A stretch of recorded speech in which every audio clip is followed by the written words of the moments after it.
Imagine waking up one morning to the shocking news of a rapidly spreading virus turning people into flesh-eating zombies.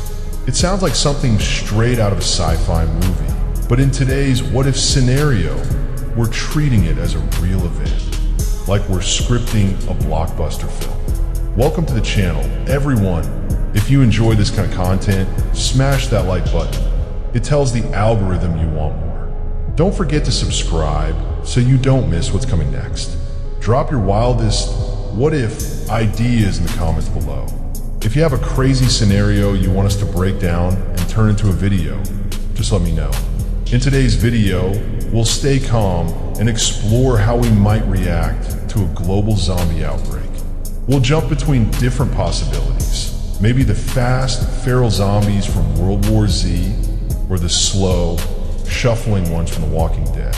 We'll cover survival strategies, how humans might behave, and even throw in a crazy twist at the end. First, remember experts agree that planning for a crisis is never a bad idea. Studies show these zombie stories actually help people think more seriously about real-world survival and disaster preparedness.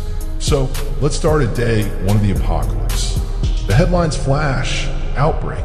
Suddenly, the unimaginable becomes reality. In a real emergency like this, chaos would erupt instantly.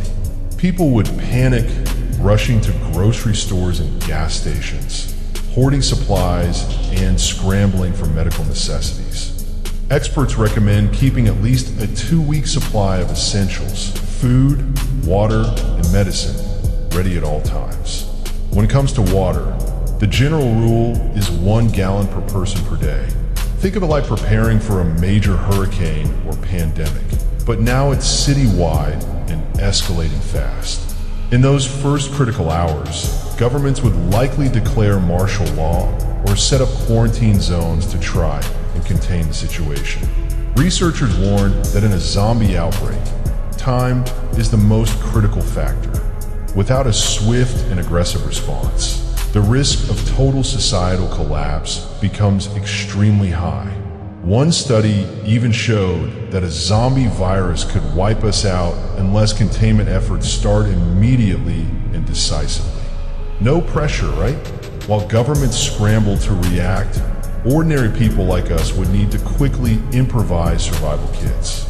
Emergency planners suggest grab-and-go bug-out bags packed with essentials like a flashlight, knife, first aid kit, radio, batteries, water purifier, and if you have them, weapons and ammunition. A quick checklist should also include food, water, medications, warm clothing, and other basics. Since grocery stores will likely be emptied fast, you'll have to rely entirely on what you already have at home. That's why learning basic survival skills, like purifying water and providing first aid, becomes incredibly important. Ask yourself, do you know a simple way to purify water? Do you know how to handle a medical emergency with just a basic kit? These are critical skills not only for zombie outbreaks, but for any disaster scenario. Before we go further, if you're enjoying these what-if videos, go ahead and drop a like, subscribe, and turn on notifications. Now, the big question, what kind of zombies are we dealing with? Because that changes everything. There's a huge difference between fast, rabid hordes like in World War Z and the slow, stumbling types from The Walking Dead. Fast zombies are terrifying. They can sprint, leap, and overwhelm an area in massive swarms. Imagine an entire city block getting overrun in minutes. In that kind of outbreak, there's no chance of outrunning them. Experts agree that your best chance of survival is stealth, staying underground, hidden, and moving quietly, especially at night. If you spot one zombie nearby, chances are dozens more close behind, multiplying with every human they infect. Fast zombies like those from World War Z require you to be almost invisible.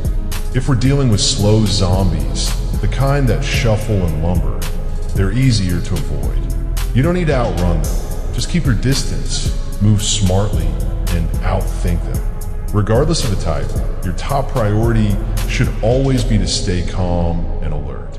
Even pets could serve as early warning systems.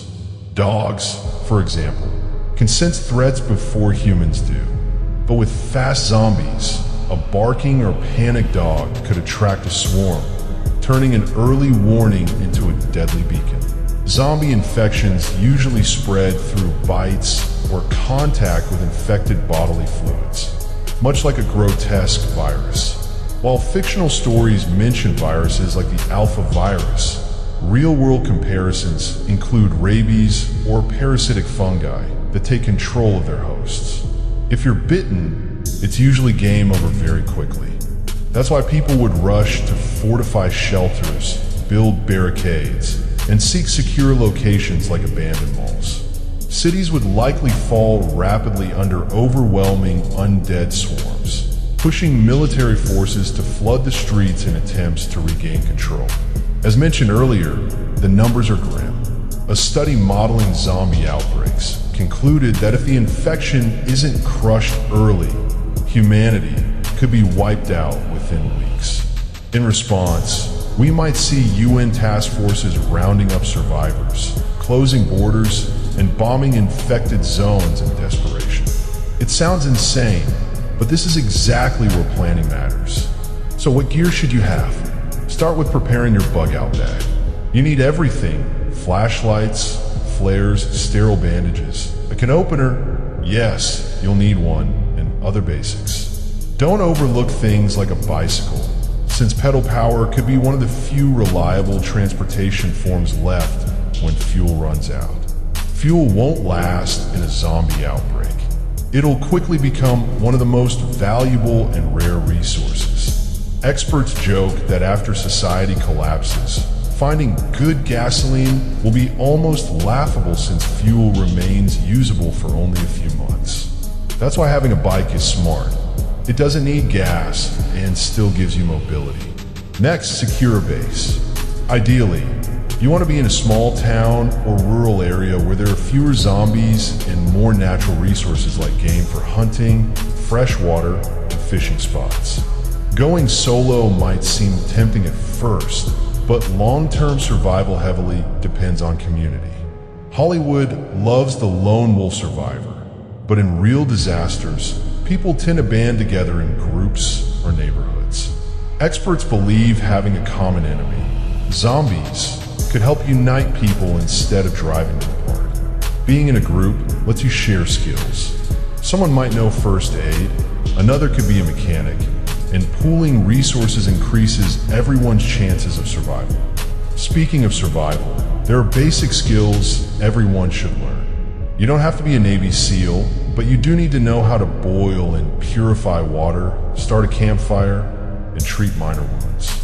Modern society has forgotten many of these essential old-school skills.